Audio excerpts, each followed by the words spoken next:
तर आता आपण बघूया काळ्या मसाल्याचं साहित्य. महत्त्वाचं म्हणजे ही जी वाटी आहे नॉर्मल साईजची वाटी आहे आणि हा नॉर्मल साईजचा चमचा आहे. तर ह्या वाटी चमच्यानी मी हे सगळं प्रमाण तुम्हाला सांगणार आहे. आणि थोडासा फरक मी जसं आधी म्हटलं तसं की गोडा मसाल्यामध्ये आणि काळ्या मसाल्यामध्ये थोडासा फरक असा असतो की नेहमी आपण धन्याच्या निम्म जिरं घेतो, पण काळ्या मसाल्यामध्ये मात्र धन्याचं प्रमाण जास्त असतं आणि जिऱ्याचं प्रमाण कमी असतं. तर त्यात हे किती किती सगळं प्रमाण मी घेतलंय तुम्हाला सांगते. हे बघा, ही हळद मी 1 चमचा ऐन वेळेला घालणार आहे. हळद कमी घातली तरी सुद्धा चालेल, कारण बरेच जण काळा मसाला असल्यामुळे त्याचा रंग बदलू नये किंवा त्याचा रंग पिवळसर दिसू नये म्हणून हळदीचं प्रमाण कमी करतात. तर तुम्ही कमी घातलं तरी सुद्धा चालेल. ही एक छोट्या आकाराची ही खोबऱ्याची वाटी घेतलेली आहे मी. त्याच्यानंतर ह्याच वाटीनी 2.5 वाट्या धने घेतलेले आहेत. आणि जर तमालपत्राची जर अशी छोटी पानं असतील तर ती 15 घ्या, साधारण 12 ते 15 घ्या. आणि तमालपत्राची जर मोठी पानं असतील तर ती 10 पानं सुद्धा पुरतात. त्याच्यानंतर ही एक वेगळं साहित्य आपण ह्या काळ्या मसाल्यामध्ये घालतो. याला म्हणतात नाकेश्वर किंवा नागकेशर. याच्यानी मसाल्याची चव खूप छान येते, जे आपण हे गोडा मसाल्यामध्ये वगैरे वापरत नाही. तर हे जे नाकेश्वर आहे तर ते हे मी 1 चमचा घेतलेला आहे. ह्या चमच्यानी 1 चमचा नाकेश्वर घेतलेला आहे. त्याच्यानंतर खडे मीठ घेतलंय. ह्याचा मसाला टिकण्यासाठी सुद्धा उपयोग होतो आणि मसाल्याला स्वाद पण छान येतो. तर हे 2 चमचे मी खडे मीठ घेतलंय. खसखस आहे तर ती पण मी 2 चमचे घेतलेली आहे.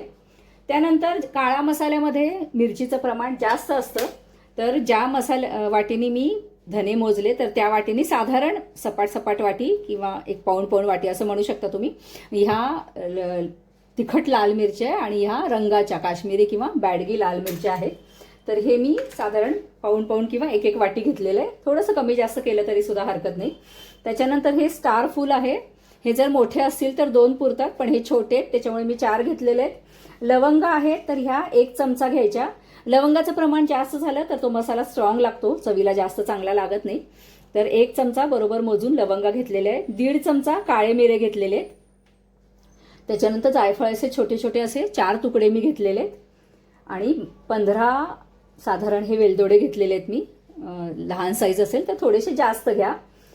दालचिनीच्या 7-8 अशा छोट्या छोट्या काड्या घेतलेल्या आहेत या साईजच्या. आणि जिरं मी आधी सांगितलं तसं हे 3 चमचे जिरं घेतलेले आहे. ह्याला म्हणतात जावित्री. हे 2 टेबलस्पून घेतलेले आहेत मी. जायफळाच्या वरचं टरफल असतं, याच्याने मसाल्याला खूप सुगंधी असा स्वाद येतो. त्यानंतर तीळ घेतलेले आहेत, हे अर्धी वाटी घेतलेले आहेत. हिंग आपल्याला साधारण 1 अर्धा चमचा घालायचा. ही खडे हिंगाची मी पूड करून ठेवलेली आहे. खडे हिंग शक्यतो मसाल्यासाठी वापरायचा. एक साधारण गोटी एवढा वगैरे असा हिंग घ्यायचा आणि तो छान तळून मसाल्यामध्ये मिक्स करायचा. दगडफूल आहे तर ते हे अर्धी वाटी घेतलेलं आहे. त्याच्यानंतर मसाला वेलदोडा आहे तर तो साधारण 4 मसाला वेलदोडा मी घेतलेले आहेत. आणि गोड्या मसाल्यापेक्षा तेलाचं प्रमाण थोडंसं जास्त लागतं आपल्याला, कारण हे सगळे मसाले आपण तळून घेणार आहे. तरी ह्याच्यासाठी जेवढं तेल लागेल तेवढं तेल, साधारण अर्धी वाटी याच्यासाठी तेल लागतं.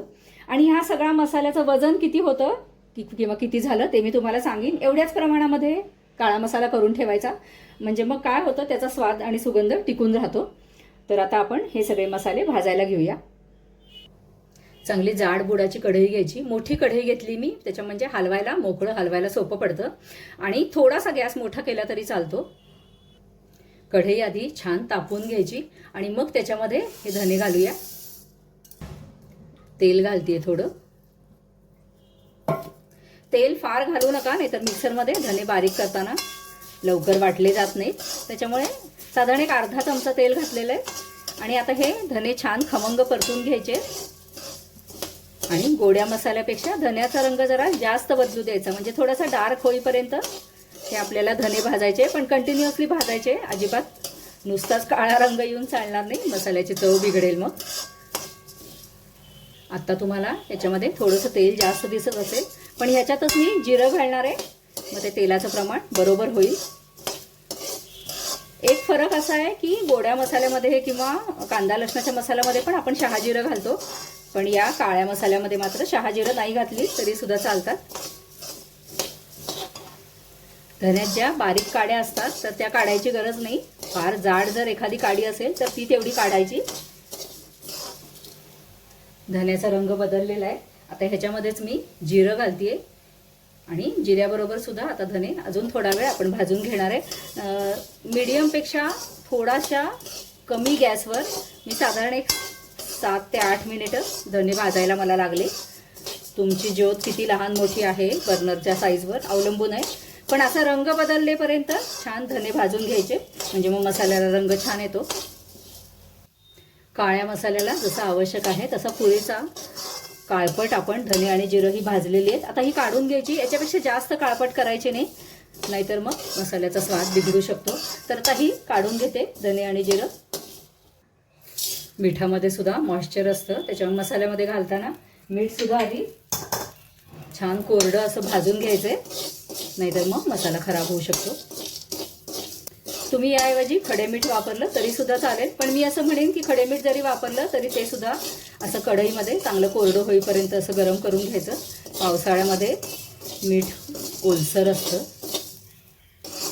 मीठ आपलं भाजून झालेलं आहे, छान कोरडं झालेलं आहे. आता हे काढते. आता याच्यात घालूया दोन्ही प्रकारच्या मिरच्या. मी एकत्रच घातलेल्या आहेत. उन्हाळ्यामध्ये मी मिरच्या 2 भाग करून त्याच्यातल्या बिया शक्यतो थोड्याशा काढून टाकते, म्हणजे मग ते मिक्सरमध्ये छान बारीक होतात. थोडंसं तेल घातलेलं आहे आणि याला छान ऊन दिलेलं आहे मिरच्यांना, त्याच्यामुळे आपल्याला फार भाजायची गरज नाही आहे. फक्त मिक्सरमध्ये बारीक होण्यापुरतं आणि थोडीशी खमंग चव येण्यासाठी ह्या मिरच्या भाजण्याची गरज आहे. म्हणून थोडंसं तेल घातलेलं आहे आणि ह्या मिरच्यांचा थोडासा रंग बदलेपर्यंत आणि अशा थोड्याशा आकार पण बदलतो ह्या मिरच्यांचा, मी दाखवते तुम्हाला.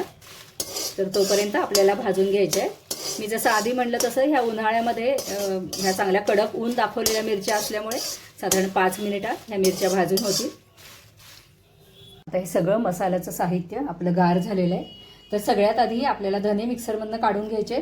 त्याच्यानंतर हे खोबरं, खसखस आणि तीळ जे आहेत तर ते मिक्सरमधनं काढायचे आणि सगळ्यात शेवटी हे सगळं काढायचं, म्हणजे मग मिक्सरचं भांडं तेलकट होत नाही. आता हे सगळं मिक्सरमधनं काढून तुम्हाला दाखवते. व्हिडिओ फार मोठा आपल्याला करायचा नाही आहे.